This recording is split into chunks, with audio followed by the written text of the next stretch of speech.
Ladies and gentlemen, stay tuned. We're going to be back with a great friend of ours. We're going to get into all of the things because at the end of the day, we do need some help.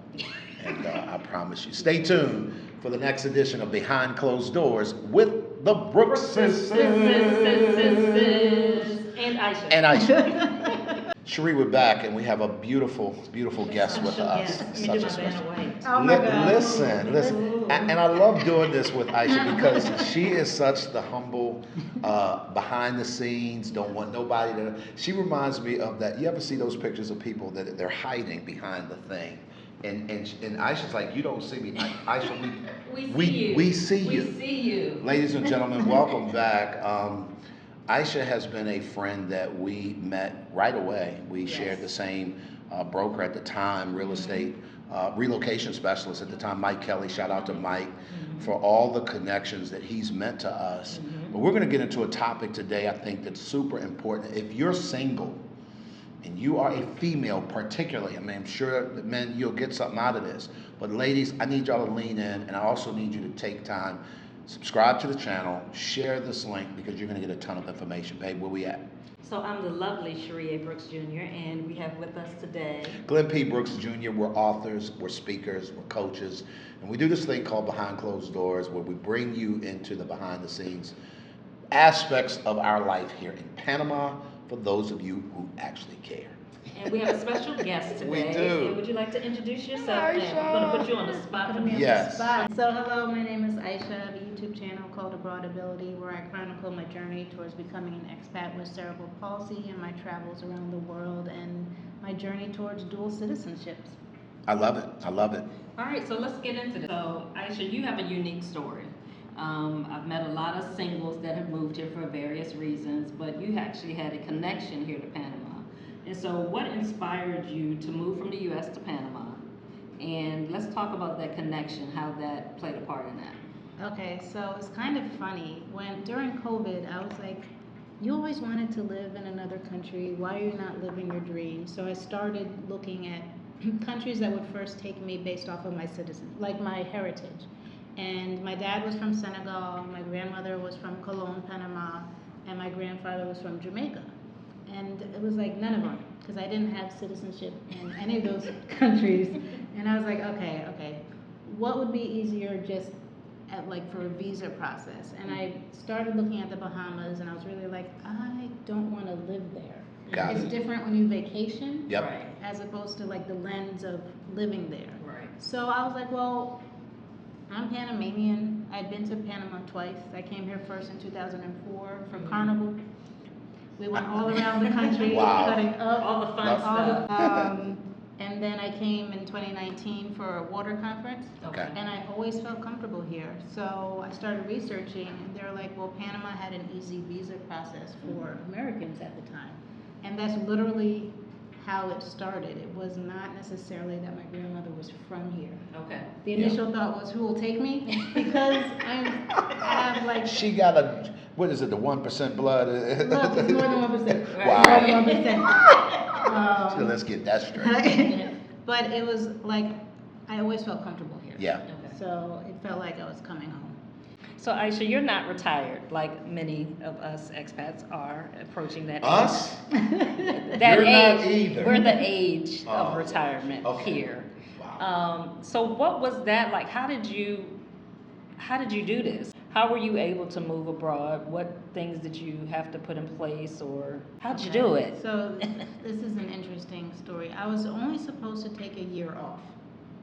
I was a utility director, extremely stressed. I had around 480 something people under my umbrella, and it was a lot. And I was like, okay, I need a break. So I was like, I'll do a year sabbatical. I had obtained my permanent residency here a year before I moved. Okay. Because I knew I wanted my plan B in place. My mom was in assisted living. She had dementia and diabetes. And I was just like, I have to wait. Right. I didn't feel comfortable leaving her in the U.S. while I wanted to live my best life somewhere else. Right. But I always told her, I was like, I'm getting my residency. And she's like, when are you moving? When I retire? Once said, I don't know. But she ended up passing away. And Sorry to hear that. thank Sorry you, about thank that. you. It was a hard time for me, but she also gave me one of the biggest blessings, and it's why I can do this. Okay. When she retired, she took a smaller amount of her pension to give me half of her pension for the rest of my life. Oh, Wow. Wow. Big deal. So Wow. she was a planner like you. Okay. She planned for me, like she didn't have a home. She was like, what can I leave my daughter? So she Amen. sacrificed in her retirement to give me this death benefit. So every month for the rest of my life, Mhm. I have money coming in. Awesome. Awesome. Is it enough to live the way that I want to live? No. New. No. Because I want my personal trainer. Right. I want my food cooked. I have someone coming in to clean my house. I Right. like to travel. Right. Like, All there's a the- certain all the first world problems. yes, Right, like right. why move here if you're not Right. doing that? Right, No, right. I'm being funny, Yeah. but Right. it's I like the lifestyle that I That you were created, accustomed Yeah, to. Yeah. absolutely. and I want to maintain that. So, in order to maintain that, I have to have other income Right. other than the pension. Right. I know my housing's taken care of, electricity, food covered. Okay. Right. So the first year it was like, all right, like I sold my car. Mhm. The money from the car helped Give you a supplement cushion, that. So right. that was that first year. What year are we in? 3. So then it was like I had to move into another pocket of money. Right. So because I was a planner Mhm. and my mom instilled in me, you have to be prepared for retirement. Right. I had money put aside for retirement. Okay. I'll say it now. I turned 50. I know at 62, I get my own pension. Right. Social Security, whatever's there will be there, right? Right, So right. I know at that age, Mhm. I have money. I put aside money like 401k, Roth Gotcha. IRA, I had savings. But what ended up happening was the year sabbatical, that's now turned into 3 years off, I had to look at that money differently. And I had to stop looking at it as money in the future. Right. And okay, I'm kind of retired now. Right. So do I access some of this, right? Mhm. Within the tax, like I don't want Uncle Sam Taking penalizing off, me right. for an early, withdrawal, Sure, things sure. like that. So you have to analyze everything. But it was literally like I had to start looking at the pockets of money Mhm. and okay, I'm gonna access this now Mhm. as opposed to in my 60s, Mhm. right? Mhm. And simultaneously, if I don't want to access that, how else can I make money to Right. supplement the income? So that's like doing YouTube. I'm Mhm. going to start doing consultations, things like that. So Mhm. it was the planning for the future helped me for the present day. Right. Sheri, one of the things that I noticed right away is that a lot of people who decide to make a move like this are often running from something, and as a result, they have a very different mindset than when you're running towards something. Mhm. And I think that in your case, Aisha, you knew always that at some point this was going to be your reality. One of the things I want to encourage people, and we try to do this as much as we can, if this remotely might be something that you'd like to do, begin looking at, and you brought up something, what pockets of money, how do you do that? And I think that what benefited us was that we were in the pandemic, in the middle of at the beginning of the pandemic, Mhm. when we started thinking like this. And so for Right. 2.5, almost 3 years, we just researched and planned and moved things around, and we built an online business that was super, it was thriving in a way that just messed me up because I didn't think that that was even possible. So when you say pockets, one of the things that single people are challenged with is that they don't have another person, Mhm. right? Definition of being single, right? Duh. When you start to think of pockets, how do you factor, and maybe there's a real slight, a direct answer to this, it might be roundabout, but I want you to break down for people. I don't think that a lot of people move with the idea that things will move. Your situation isn't going to stay fluid. It's not going to be the same thing every month. So how do you stay ahead of and begin to work around, like you already talked about, living in year 3 and that sort of stuff. What kinds of things do you think about in terms of how do you make those moves before you have to make them, in a sense? Well, I'm a planner. Okay. So Let's start there. let's Yeah, start that's there. Yeah. So I would not have felt comfortable doing this move if I did not have some money. Got it. Absolutely not. I would be terrified. Part of my comfort was financial security. Gotcha. I might not have been rich, Right. but I was comfortable Right. and secure. And Mhm. being single, I only had me to rely on when Right. it comes to money. That's just how I was raised. Absolutely. So when it comes to the pockets of money, if I'm now in a space where I'm like, well, if I have a 401k, instead of reinvesting the dividends, how much are the dividends? How much is How it much really? are they? Right. Right. And then will that help me if I take them out now as opposed to Opposed to reinvesting waiting, them? yeah. Yeah, Does what that make sense? no, it makes a lot of sense. So what I hear her saying is she knew her numbers. Right. And when you know your numbers, Sheri, I remember when we lived in Atlanta and we were living in a communal situation with some friends and we were in ministry, things were really, really tight. It was during the time in the whole 07, 08 housing Market situation, crash. the housing market crash. We had a community and such that we never wanted for a place to stay. Right. But what we had to do was plan for how do we make adjustments for our own. And I know that this sounds elementary to some, but when you're under duress and you're running from something, you don't think like this. Right. And I think that if you're not careful, you'll move to a place that's supposed to be paradise, and it'll become a nightmare for you because now you're in a foreign country, don't speak the language, and you don't have community or funds, and that can become problematic. Right. And things pop up Yes. that you That didn't part. plan for. Yes. Like medical expenses, mold remediation, like things pop up that were not in your budget. Absolutely. Right, Like- Absolutely. right. So you have to be prepared, definitely. So another question, as a single woman moving abroad, and I know you talked about you had always kind of thought one day you'd want to leave. Where did that, and people use this word a lot, the courage to move abroad?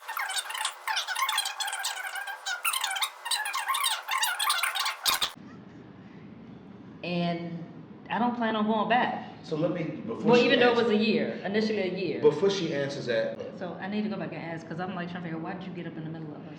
babe, I wanted you to keep talking because I want to make sure it was recorded. I'm gonna edit over that and do B-roll over The that. shot, you can't, the way the shot is. Sheri, Okay, all right, trust me. okay. I Can got this be you. the blooper? Okay, yes. Here we go in 3, 2, 1. Can you really drill down on that for us, Aisha? Because a lot of times I don't think expats, people who do this, don't see it as a courageous thing particularly. So yeah, as you were asking the question, I was like, I guess that was courageous. I didn't think of it as being courageous. I think having cerebral palsy, I just want to do whatever I want to do because I was always told you can't do it, Okay. right? So it's kind of like, well, I'll just figure it out. Mm. My life was about figuring out how to do what my friends were doing, or what I Right. saw on TV. Right. So whatever it was, I just had to have a plan or just do it my way. So I didn't think of it as being courageous, but it was. Yeah. And It definitely was. It Yeah. was. Even though we don't necessarily think of it Yeah. like that, but I love that response. Yeah, no, it sounds stupid. I quit my job at the height of my career. I left the country. Didn't have to quit her job. Didn't have to quit my job. Moved here, didn't really know anybody, didn't have family, or if I do, I don't know. And I was like, yeah, I just want to live here and figure it out as I go along. Once I got here, I was scared. Okay. Okay. Okay. Like, I love that. To be honest, once I Okay. got here, I was like, oh. What did I do? Like, okay, I'm gonna go outside and walk around my block. You know, it's funny, and Mike used to tell us this all the time. He said, moving abroad happens in stages. Yeah. And I think a lot of times people either A, they don't know that, or B, they forget it. So, you know, the initial planning is a stage. Getting here is a stage. Getting settled is a stage. Getting over the fact that you're not on vacation is a stage. Yeah. Like, and then, oh my God, I don't know nobody. Like, that's a real stage. So I think, okay, so Mike played an important part of this because I did know somebody. Okay. And I felt comfortable, like, I might not have seen him, but it was like, if I needed help, You had somebody Mike to was reach out gonna to. be there, Yeah, right? yeah, So it was sure. like, I met certain people during my travels back and forth, working on my residency, where I was like, all right, I'm not necessarily alone. Right. They will help me if need be, right? Mhm. So there might have been 5 people Yeah. Okay. But it was, I moved here and I was like, first couple of days, I was like, looking out my balcony. They had a protest going on. I'm like, what's happening? Oh, wow. And then it was like I would go walk around the block. Okay, that's enough. I'd run back home. And then the next, 2 days. Dipping your toe in the water. Yeah, 2 blocks now. Wow. I'm a big girl. I did 3 blocks. So it was like I had to do this in stages because it was so new. Right. So new. But yeah, looking back at it, it was very courageous. Right. No, yeah, it's funny. We had shared, and you had us on your podcast, and one of the things that I realized is that I very quickly became aware of what I didn't have. Mm-hmm. And as much as, this is a great place to be, when you're in a place you don't speak the language, you don't have connection, it is hard to relate to a person you can't speak their language. Yeah. And I think that those kinds of little semblances of, well, let me do this one step at a time, that helps to build that level of connection, which I think, quite frankly, gave you a ton of confidence to say, let me just keep going. Right.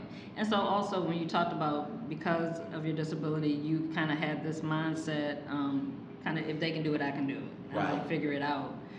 Were there any particular challenges you faced when you first got here, having disabilities? Did you? That's what our whole channel is about. Abroadability. Y'all go check it out. Right. Panama is not like disabled friendly, accessibility friendly. Look, she's talked about it. I have to walk around with my head down. Yes. Looking at the ground, literally every step. Or I'm scanning ahead, not at the people. Right. Not at the cars. At the ground. At the ground. People watching will get you in trouble. Yeah, you know how they say walk and chew gum? No. Don't do that here. Just walk. Like, just walk. Like, just like, Spit the gum out. just concentrate on the walking. Mm-hmm. When I came for my relocation, like it started out in Boca del Toro. And I did like a 5 days kind of like vacation before the relocation. And I was like, how do I get into this boat? There's no ramp. Right. There's no dock. There's they don't have a Yeah. ladder, Yeah. nothing. So I was like, here we go. Yeah. So I had to figure out how to get in and out of these boats, butt first, swing my legs, whatever it was, people helping me. Yeah. And what I realized was how helpful Panamanians are. Yes. They will try to help me before I realize I even need help. Yeah. So it's even like the sidewalks to step up, they're not level, No. they're different. Heights. One might be a couple inches, the next one's like 3 feet. Yeah. Speak about it. And I can't lift my leg up that high. It's Right. like, who can lift their leg up this high and why is this a sidewalk? Why is that even necessary? Like, what is this? There was literally one in Costco that was up to my knee. No, Yes. And I know the was one. I know that. I know Like, that it was one. like- Yeah. So it's not like, I don't want to glamorize living here with cerebral palsy. Right. It is not easy, Mm-hmm. but I've always figured out a way. Got it. Right. I think that one thing that I've learned being here in Panama is that it has strengthened my resilience. You definitely have to be resilient. You can't be the type of person that you need everything done, because you're not survive. you're not going to survive You're here. not gonna make it. Because things are not as you perceive them to be. They are not going to be what you expect them to be, and you have to be willing to make adjustments every day, Yeah, for sure. all day. So one thing we talked about, and you touched on this, you had your grandmother was actually from Panama, or your great-grandmother. Grandmother was from Panama. So you're part Panamanian. Sí, es en mi DNA. Es en mi sangre. Sí. It means it's in my blood. Sí. Like, It's in me DNA. sí. You figure out ways to navigate. Yes. So with that being a part of your heritage, how has that, or how did that influence, or how has that played a part in your now living here in Panama? So I think so I always rep where I'm from. No Mhm. matter, like before I moved here, wherever I am, I always repped where I was from because growing up in the U.S., it was almost looked down upon. Right. Sure. So my parents instilled you have to have pride in where you're from. Right. So I always knew my heritage, Okay. hands down, doesn't matter. But moving here, I don't quite feel Panamanian. Okay. Okay, because I didn't grow up here. Okay. and I may not be seen as Panamanian Okay. because I didn't grow up here, right? Some people be like, oh, okay, it's in your DNA. I think like it opens up doors for me Okay. because I'll be like, say tres, so this is Cologne, Uh-huh. Mhm. where my grandmother was from, like C for Cologne and 3 is a province. Mhm. Like, okay, that's an instant bond. Okay. I think it gives me instant connections. I feel a sense of pride when I go to Cologne. Like this is where I'm from. Yeah. Right. And my great grandfather was from Jamaica, Okay. and he came here to work on the railroad. Okay. He was a clerk for Mhm. the railroad, and so I have a sense of pride that Mhm. my family helped to build this country. Wow. Right. Wow. And I was able to Google his. Well, no, I contacted the canal, and I was like, I only have his name, and I think he worked for the canal, maybe the railroad. I don't know. Within a couple of hours, they emailed me his work record, Oh wow. Wow. and it had his photo on it, Mhm. Wow. and it had the address in Cologne where he lived. So I was able to go. I was able to go there Yeah. Mhm. and literally walk on the street that he lived on. Wow. And I was like, like I'm literally like walking Yeah. where you live. Yeah. And there was a part of me when I was getting ready to move here, my mom like hoarded paperwork. And I was Mhm. like, why do you keep all of this? And I'm so glad she did, because I literally saw letters that people had to write for my grandfather Oh wow. for him to become a U.S. citizen. Wow.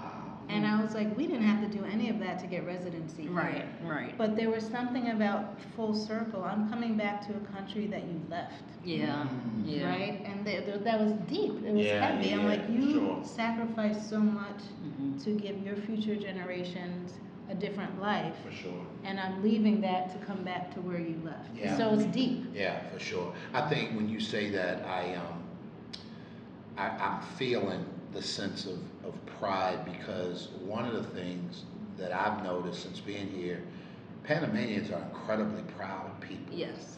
And not in a they bad way. No. Not in a bad way. Not No. yeah. We think of pride in the U.S. Mhm. as this arrogance. Yeah. For them, it is a commitment to who you are, and they don't lose that. I mean, even around the world, if you ever met a Panamanian in the U.S., listen to They me. gonna It's tell like you. meeting a Puerto Rican. I mean, these people are like lockstep, 10 toes down, proud. And I think that one of the things that I have found, sort of, even though I don't believe I have Panamanian blood in my DNA, it's the sense of connection that we are similar, Mhm. in the sense that we know what struggle looks like. We know what it looks like to be disregarded because of the color of your skin, long before people look at the content of your character. And so there's this connection. Sheri has been mistaken for Panamanian in the streets. And if you go to I'm Cologne, Panamanian. I can promise you this, as a black person, particularly of my complexion, Yeah.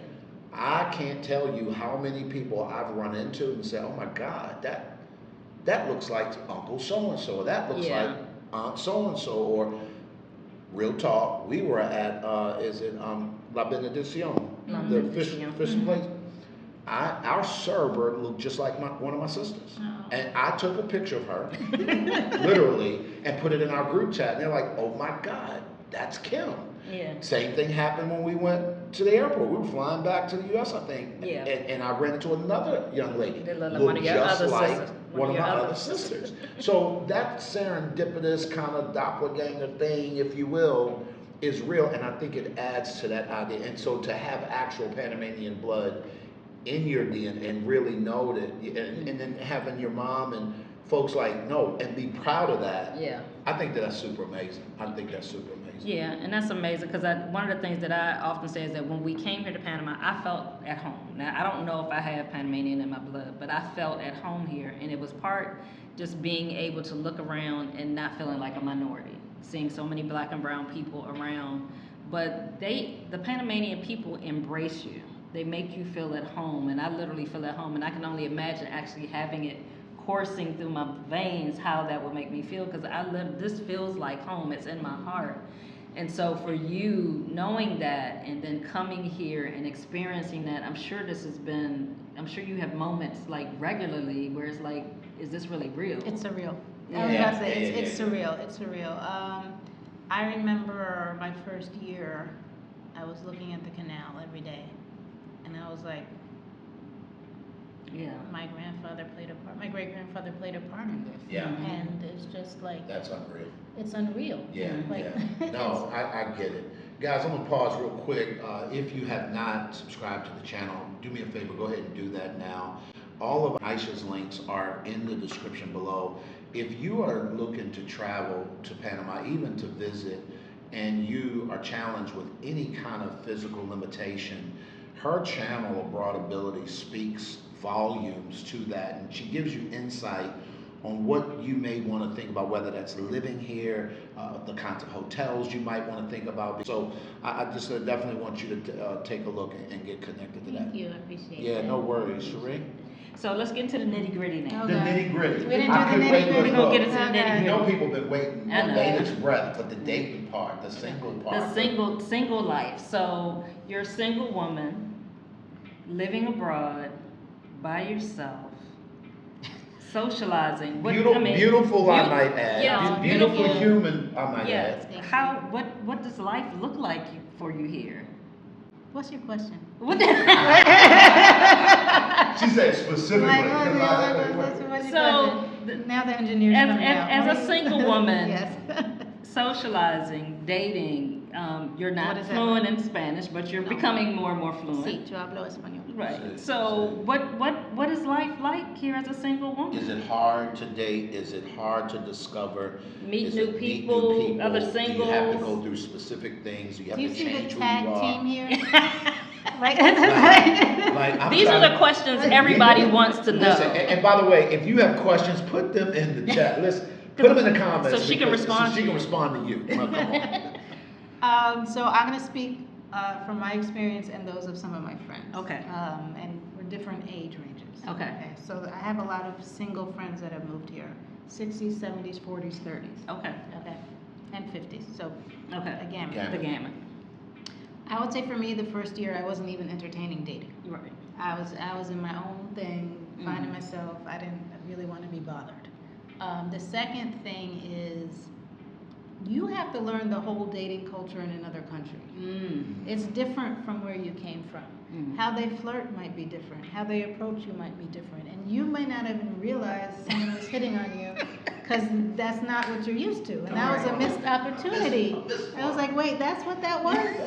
Like, Can we rewind that? no, we can't. So it's like, it's It already passed. like, so I think this is real talk. For women, I cannot speak, no, I'm gonna speak for both. Mhm. It is very different dating here come as a female than it is a male, Mhm. okay? A lot of men come down here and they're like, oh, it's great. Mm. Like, most of, like, men are getting married. Right. Yeah. How many Yeah. women are getting married? Not many. Not. I don't know, do you know any? I've known Not one. two. I've That known married a Panamanian? That She didn't marry a Okay. Panamanian. She didn't marry. She married another Married expat. American, so- Okay, that's different. Yeah, yeah, That is no. different. Okay. No, I don't know of any that have married a Panamanian Okay. I don't here. think I know one. You know. So it's different. Mhm. And part of it, I hate to say it, is how we're trained in the US Mhm. and the gender roles, Yes. Yeah. right? Mhm. This can be a very machismo culture, which is good and bad. Yes. A lot of us may feel more feminine and womanly in Panama than we did in the US. Yes. I feel like in the US, I might have opened up a water bottle. Here, I'm handing it over to someone for them to open up for me. Mhm. Right? Just Mhm. the smallest little thing. Right. Where in the US, I constantly had to prove Yes. my masculine side was always on, Yes. 100%. Yes. Wow. Yes. Because of my Got it. job, because Yeah. of whatever it was, Yeah. I had to present Yeah. myself Yeah. more Then masculine. you have the Mhm. doubters, people Yes. who literally don't think Yeah. that you should even be Be in that here. space, right? So Mhm. when I got home, it was hard for me to turn that off. Right. Here, we don't need to be that way. Right. So a lot of us are finding our femininity softer here, side, our yeah. softer That's side, amazing.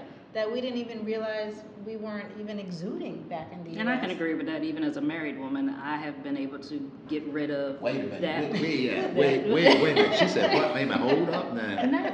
They've been pushing up on your shoulders. No, I don't Oh, mean oh, that. oh, Even okay. with you, I've been able to let go of those masculine that role, Yeah. having to operate that Yeah. way. Because even Yeah. as a married woman in the States, I still was For sure. on For sure. all the time. Another thing is the difference in means.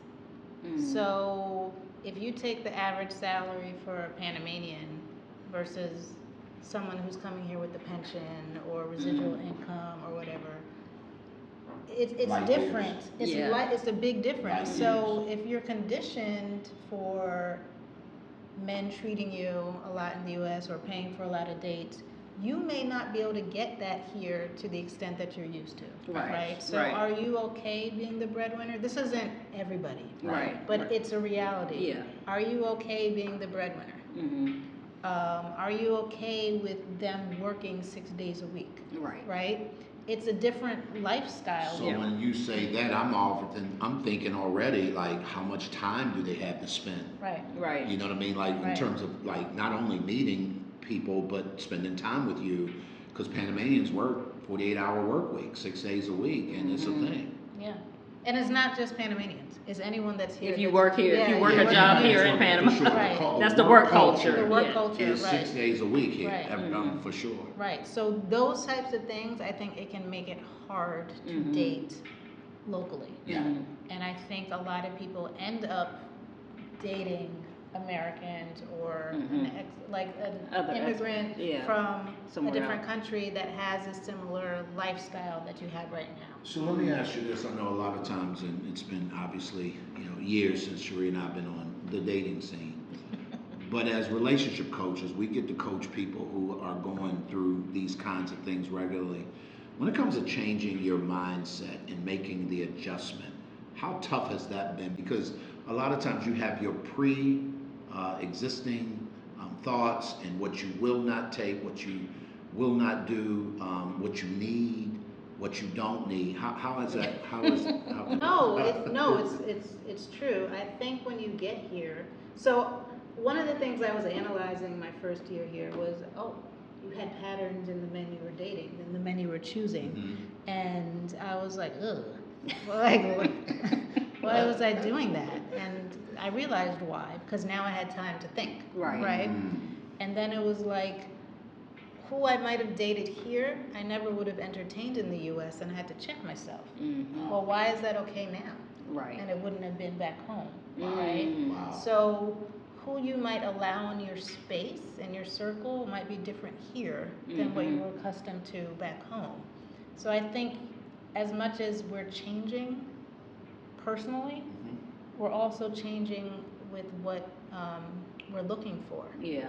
And I think it's beautiful because you're taking off all those guards and labels. And I went to Howard. I was an engineer. I must date a lawyer, attorney, whatever, doctor, and that's not what makes. Why would I do less? Right. And does that make me happy? That's good. See, and That's it's funny good. because Sheri, you've had friends. By the way, Sheri has many friends. This introvert came here 2.5 years ago, and I swear she's as popular as I've ever seen. Like, it's crazy. However, even as a relationship coach, babe, you have talked to a ton of women who have had to sort of renegotiate or maybe reconstruct sort of their list, if you will, and then feel okay with the fact that they're not changing the core of who they are. They still have standards, but you have to be willing to open your mind up if you're going to increase the pool of what's available in a sense. If not, then, and it's okay, but it may take a minute. Right, and that's an excellent point. And I think that applies to, because I coach a lot of women that are in the States, and the thing that we have this mindset, you have this list of all of what you want, they got to check all these boxes. But like Aisha said, is that what's going to make you happy? And I think we have to learn to let go of all of those superficial things and really look at the core of a person. And that's a hard shift to make when that's what you've grown up, that's all For you've sure. known. For sure. You've been told he's got to make 6 figures, he's got to have this kind of job, Gotta be he's got to have this 6'2". kind of house, this kind of car, he's got to Or more. physically meet all these Yeah, requirements. absolutely. But I think that the thing, and we touched on this earlier, when you remove yourself from the matrix and you get outside of that norm, you get to reconnect with who you are at your core. Yep. And when you do that, you get to realize, no, I only need A, B, C, and D. Ooh, that's Yep. good. I don't need the whole alphabet to be That's happy. good. Yep. And I just love the fact that you're asking the question, what do I need? Right. What is it? What are my absolutes? So another thing you touched on was the difference in cultural norms here in Panama for Panamanians versus us in the U.S. Like I know I've learned Panamanians are very family focused, whereas many of us in the U.S. are me focused.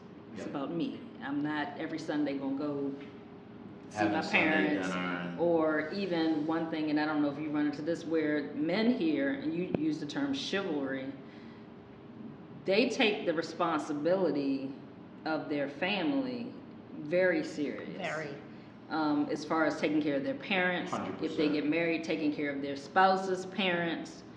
And as you said, financially, they not necessarily have the income to do that, but with what they have, Yes, ma'am. they still take what they have to take care of their family. I think it depends on the level the- of income. okay. Because Okay. there is Please. classism here. Yes, Okay, there is for sure. classes, There's yes. classism, but For we're sure. talking about the average. Yeah, we're talking about the average Panamanian, right. So, and I Okay. think what ends up happening is I can navigate, I Mhm. can bounce between different groups of people, and I haven't Okay. been able to do that my whole life. Okay. And I think my old job also helped me. I'm Mhm. literally in a treatment plant treating your poo Right, in the morning, Mhm. and then I'm with the mayor in the evening, right. right? Yeah. So I'm able to navigate those spaces. I think here, one being a North American expat, you're looked at differently, Okay. Got it. right? Instantly, you're looked at differently. There's an assumption you're now in a certain class here. Okay. It's not the richest. Right. Don't get it twisted. Right. Please, please. There is long money here in Panama. Please Yes. don't get that Yes. twisted. And I'm very poor compared to it. Yes. So yes. I don't Yes. don't, let nobody, No. those Yeah. 1% theorists. no. You ain't Like, living like that. No. These Yeah, people no. are Like- uber wealthy and Yeah, it goes like- forever. I was invited to, An exclusive club here. yeah, Mhm. and a former president was there, and I'm introduced to him. Yeah, Gotcha. yeah. That's Yeah. not happening in the U.S. Yeah, Right, I know a right. business Right. owner Doesn't- who literally knows personally the last 3 presidents in Panama. Like, can call them up on the phone. Like, that doesn't happen in the Right. U.S. No, so you're able to navigate all of Mhm. these spaces here. So I don't think it's hard, Okay. but when you're navigating a space that's not necessarily in the elite, Mm-hmm. it can be an adjustment. For sure, Okay. for sure. Does that make sense? Yeah, it makes perfect sense. Okay. Yeah. Okay. So.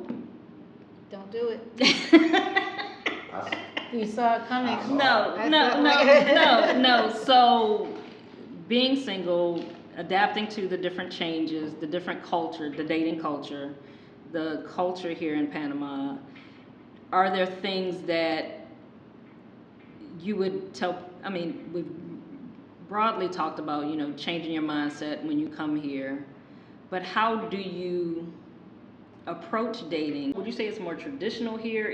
How is it just the interaction? Like, so if I saw someone here and I thought they were cute or I was attracted, I would go up to them.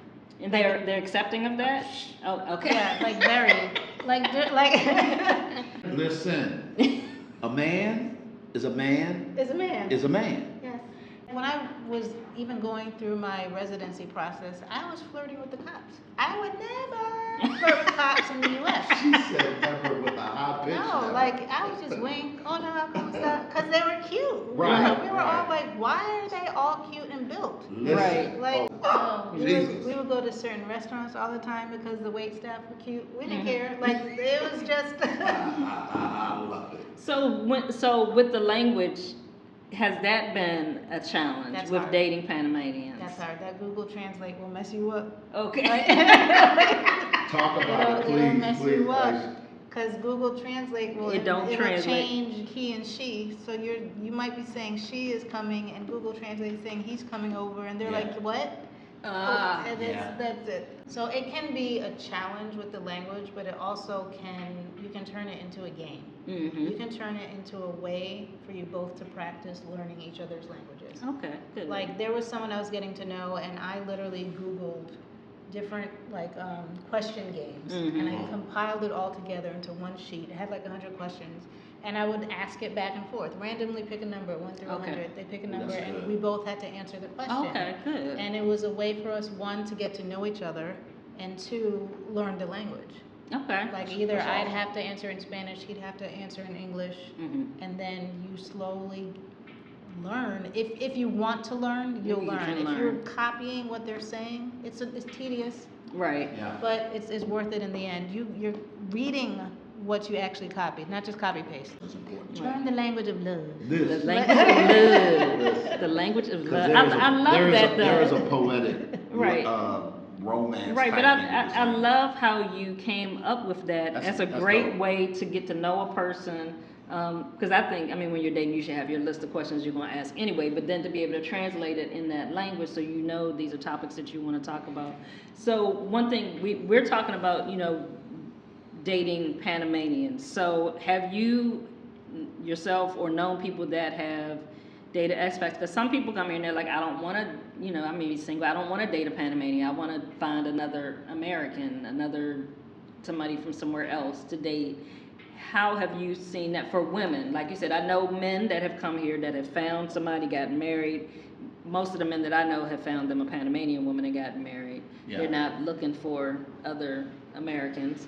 But have you heard or know of anybody that's met another expat here, and they've gotten together and gotten married or to date other Americans regularly? I have two older friends who are dating other Americans, Okay. and they're quite happy.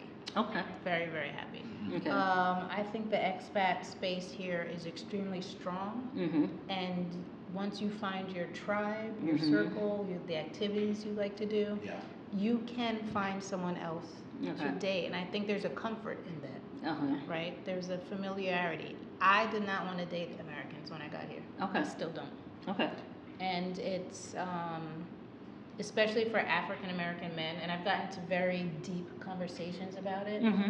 There is a weight and a trauma that Mm. you guys carry Mm-hmm. from your sheer existence in the US that is not felt in other countries. Yeah. Facts. And when you're moving here, you're dealing with the realization of the extent Yeah. of what you had to put up with Facts. and what armor you've put on. Yep. And it's heavy and it's a lot Yeah. to date during that time. Yeah. Does that make sense? Yeah, it During does. that Makes transition, Yeah, where you're especially trying to when- take that off. when I'm Yeah. also working on myself Yes. and finding who I am. So Mhm. I've found it easier for me to date people who are not American. Okay. You know what's and I'm sure we're going to wrap this up in a minute, and we might have to make this a two-parter, Sheri, because this is good. I think that, and we were talking about this earlier. There is a sort of a healing vibe, if you will, that's in the air here in Panama, and I'm not just talking about ourselves, our scenario, but I've watched people come here with the express purpose of healing from something, and find the isolation to do their work. Mm-hmm. And I think what I hear you saying is that what sort of causes you to say, I'm not really interested in particularly, American men, especially Black American men, is the level of healing that you have to go through. Yeah. And I want you to heal, Yes. brother. Mhm. like long before you and I connect, because you've done your work or you're doing your work. Yeah. So when and we find this all the time in our coaching business, when you find two people who are connecting and they're unequally yoked from the standpoint of there's a level of work that she's doing that you are not even, you're oblivious to, you're not even on that page, that does not make for a great union, because now you've got a person that's pulling the weight of the other emotionally, and that begins to show up clearer here because you can't escape that. It's like you're isolated to have to deal with that because there's no way you go run. There's no place you're going to kind of get away, and I think that makes a lot of sense to me. Yeah, Makes a lot it of does, sense. and I think that's actually a wise decision because of your I think reasons. so. I think that oftentimes people will hear that, they're going to hear that on the surface, but I appreciate you sharing why behind that, because that gives people a true insight to your reason. Like you said, you want them to heal. You need to get your healing. So as we wrap up, are there any final words or encouragement you'd give to any other singles that are considering, and I want to speak to singles closer to your age, because it's a little different for 60, 50, 60, 70-year-olds singles that are moving here, because they're in retirement stage. It's different. Yeah, but there are a lot of 30, 40, and 50-year-olds that are moving here now. What advice would you give to those women in particular that are considering moving abroad, whether it's here to Panama or anywhere, to prepare themselves, and as far as mindset, what they should do to make this a successful journey for them wherever they choose to go? I think your mind has to be so far open that you don't even recognize yourself.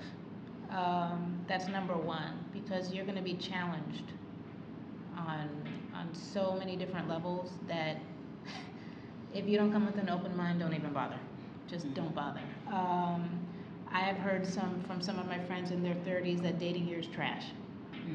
Okay, so I can't speak for the 30s. I came in my late 40s. I'm now 50. I may be entertaining people that are much younger than me,